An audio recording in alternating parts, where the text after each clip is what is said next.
Riki Rizal dan Kuatmaruf dijatuhi vonis lebih tinggi dari tuntutan jaksa penuntut umum dalam kasus pembunuhan berencana terhadap Brigadir Yosua. Kuatmaruf dijatuhi vonis 15 tahun penjara, sementara Riki Rizal divonis 13 tahun penjara. Lalu bagaimana pihak Riki Rizal serta keluarga almarhum Brigadir Yosua menanggapi mengenai vonis Kuatmaruf dan Riki Rizal? Sudah bergabung bersama kami ada kuasa hukum terdakwa Riki Rizal, Zena Dinda De Vega, dan kuasa hukum keluarga almarhum Brigadir Yosua, Yonatan Baskoro. Selamat malam, Mas Yonatan, Mbak Zena. Sore, Mas. Selamat malam. Oke, terima kasih telah bergabung sama kami di Prime Time News. Saya ke Mas Yonatan dulu. Mas Yonatan, bagaimana pihak keluarga menanggapi mengenai vonis baik untuk Kuatmaruf dan juga Riki Rizal? Ya, dari kami keluarga tentu kami menghormati setiap keputusan yang disampaikan oleh majelis hakim karena kita mengenal ada yang namanya istilah atau asas hukum res judicata pro veritate habetur, artinya setiap keputusan majelis hakim harus kita hormati, kita anggap benar dan harus dilaksanakan. Nah, dalam hal ini tentu ketika kami mendengar uraian dari majelis hakim, sebetulnya kami tidak terlalu kaget apabila vonis yang dijatuhkan itu lebih berat daripada tuntutan jaksa penuntut umum karena kami melihat apa yang disampaikan pada saat vonis Verdi Sambo dan Putri Chandrawati itu konstruksinya juga menyebutkan Riki Rizal dan Kuatmaruf terlibat ya dalam Ya. perencanaan pembunuhan begitu, sehingga kami sudah menduga sebetulnya vonis hakim akan tinggi dalam artian lebih Oke. tinggi dari tuntutan jaksa penuntut umum, sehingga dalam hal ini ya tentu kami mengapresiasi persidangan kali ini. Mas Yonatan, apakah menurut keluarga Yosua vonis terhadap Riki Rizal lebih rendah? Ini memang pantas diberikan dibandingkan dengan Kuatmaruf yang 15 tahun penjara.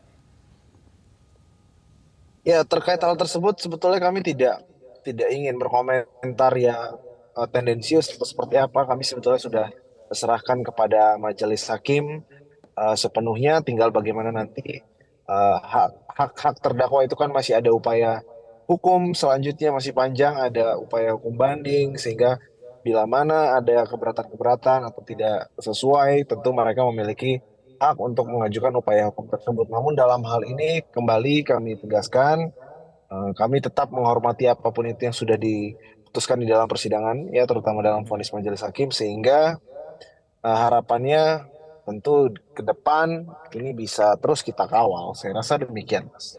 Oke, Mbak Zena, apakah memang sudah dipastikan Riki Rizal akan mengajukan banding? Ya, sudah pasti kami akan mengajukan banding sesuai dengan permintaan Riki Rizal sendiri dan keluarga Riki Rizal. Apa alasan yang kemudian mendasari bahwa Riki Rizal harus mengajukan banding terhadap vonis putusan ini, Mbak Zena? Pastinya kami akan mengajukan banding karena dari pertimbangan hakim dan putusan hakim hari ini tidak sesuai dengan fakta persidangan, masih sama dengan keterangan jaksa penuntut umum dalam tuntutan, dan termasuk juga ada beberapa asumsi-asumsi yang bahkan tidak bisa dibuktikan di dalam persidangan dan bukan fakta persidangan. Dan kalimat yang diungkapkan Verdi Sambo, yang obrolan Verdi Sambo dengan Riki Rizal di lantai 3 itu pun juga diputar-balikan lagi. Jadi sebenarnya diambilnya hanya dari BAP, apa keterangan saksi ataupun terdakwa di persidangan, karena berdasarkan KUHP itu harus dinyatakan keterangan di persidangan, bukan di BAP lagi. Mbak Zena, tidak apa sesuai kemudian? dan masih dianggap mengawasi. Mbak Zena, apa alasan kemudian yang menurut tim kuasa hukum bahwa sebetulnya Riki Rizal ini pantas diberikan hukuman yang jauh lebih ringan? Bahkan kita memintanya, harapan kita atau Riki Rizal dan keluarga pun juga inginnya bebas gitu ya, karena sudah jelas tidak ada niat atau kehendak yang sama dari terdakwa Riki Rizal. Menolak itu kan dia sudah dikatakan oleh psikologi forensik bahwa dia itu tipe orang yang tidak agresivitas. Jadi walaupun dalam menyampaikan sesuatu, menolak sesuatu, dia bisa menyampaikan tanpa harus menyakiti seseorang atau menyakiti hati seseorang, apalagi keadaan seorang jenderal tersebut dengan keadaan emosi dan nangis gitu. Sekarang kita lihat dari obstruction of justice yang mempunyai pangkat yang lebih tinggi, Brigjen lah atau siapalah itu yang bahkan lebih tinggi pangkatnya daripada Ricky Rizal, tidak berani menolak, bahkan walaupun tidak secara langsung, tidak berani menolak perintah Verdi Sambo. Ini jelas-jelas pangkatnya hanya Bribka, berani menolak dengan cara dia yang sopan, masih dibilang mempunyai kehendak, mempunyai niat. Itu menurut saya sudah tidak masuk akal. Pemikirannya saya kurang tahu di mana bisa seperti dibilang masih mempunyai niat dan kehendak yang sama. Ya, Mbak Zena, meskipun kemudian Ricky Rizal memang menolak, tapi kemudian hakim menyatakan bahwa ia tetap memiliki peran dalam kemudian memuluskan rencana Verdi Sambo untuk melakukan pembunuhan terhadap Yosua. Tanggapan Anda? Dan sudah jelas dari awal bahwa Daden sendiri yang disuruh oleh Putri Chandrawati agar memanggil Ricky karena ia ingin diminta mengantarkan isolasi. Sebenarnya isolasi itu kan sudah kebiasaan gitu ya Mas ya di keluarga Verdi Sambo. Itu yang pertama. Kedua adalah itu perintahnya dia mengantarkan Putri Chandrawati isolasi. Dia tidak mengajak Joshua, dia tidak mengajak siapa-siapa, dia hanya mengajak Kuat karena memang Kuat sama Ricky Rizal akan kembali ke Magelang. Itu yang pertama. Kedua juga bahwa ia waktu di Duren 3 itu tidak mengawasi sesuai dengan CCTV, dia sedang memarkirkan mobil. Ketika turun, Kuat Maruf bilang bahwa ia dipanggil Bapak, ia dan Joshua dipanggil Bapak. Bahkan ia pun dipanggil oleh Verdi Sambo gitu. Jadi perintah dia dipanggil saja bukan di rumahnya, dia dipanggil oleh Verdi Sambo. Apakah itu disebut memuluskan rencana karena sudah tahu Verdi Sambo akan menembak? Kan tidak. Lagi pula bahasa Verdi Sambo adalah kalau dia melawan, pertama panggil, mau klarifikasi, amankan saya, backup saya. Kalau dia melawan, kamu berani nggak tembak dia? Itu satu runtutan. Semua kalimat itu sudah ditolak oleh Ricky Rizal. Mbak Zena, lalu kalau tidak tahu begitu akan dilakukan pembunuhan kepada Yosua ataupun Yosua akan ditembak begitu, lalu kenapa kemudian Ricky Rizal melucuti senjata dari Yosua? Nah itu sebenarnya sudah terpatahkan sendiri dari ahli poligraf. Yang justru kemarin waktu ahli poligraf hadir, hakim mengapresiasi adanya ahli poligraf di Indonesia. Dan sangat menyayangkan kepolisian ini jarang menggunakan ahli poligraf. Tapi diputuskan hakim mengesampingkan. Padahal itu sudah jelas ahli poligraf menyatakan tidak ada perintah. Itu karena apa? Dia kan ada diskresi kepolisian. Yang memperbolehkan dia karena apa? Dengan untuk menjaga keamanan. Karena dia melihat konflik dari antara Joshua dengan Kuat Ma'ruf. Untuk menjaga keamanan pada malam itu. Dan ia pun juga mengatakan bahwa ia sudah memberitahu oleh Joshua dan Joshua sudah bilang, oh ya udah Bang, nggak apa-apa.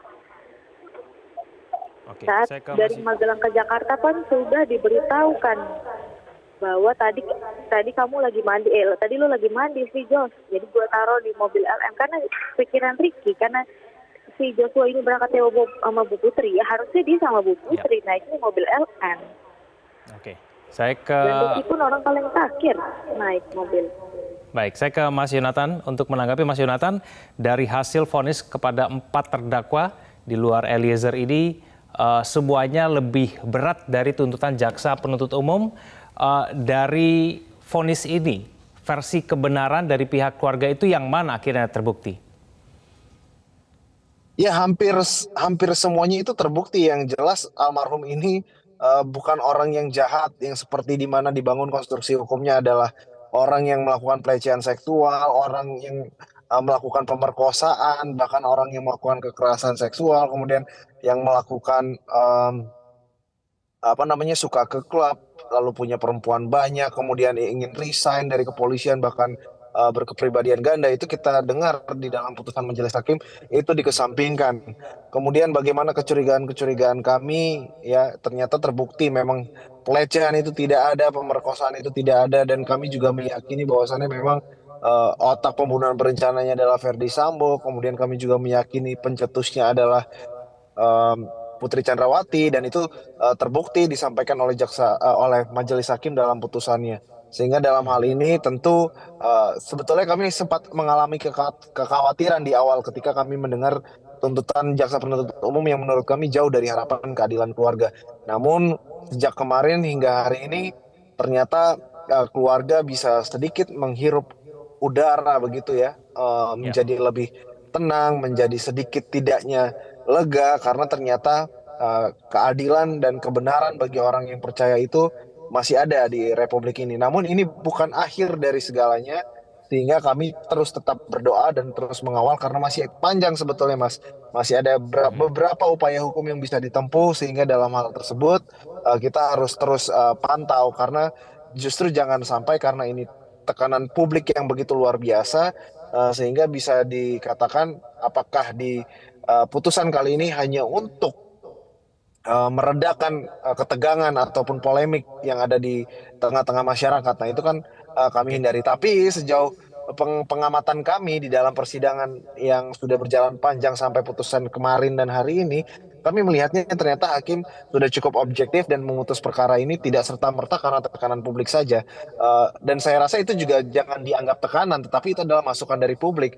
Karena ini kan Mhm. kita di hukum kita harus memperhatikan asas keadilan, kepastian hukum dan kemanfaatan hukum sehingga pasti jadi pertimbangan tapi bukan tekanan apa yang digadang-gadang oleh masyarakat karena kami juga melihat apa yang disampaikan dalam uraian pertimbangan majelis hakim ternyata memang sudah objektif. Saya rasa demikian, Mas. Zena diberikan dua hal yang meringankan oleh Majelis Hakim. Ricky Rizal merupakan tulang punggung keluarga dan kemudian dinilai masih bisa memperbaiki perbuatan. Apakah ada hal-hal meringankan lain yang seharusnya dipertimbangkan oleh Hakim, Mbak Zena?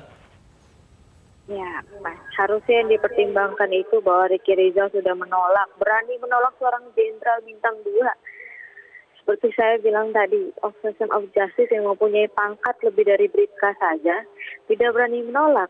Bahkan Bapak Arik saja tidak berani menolak, padahal perintahnya lewat Hendra Kurniawan.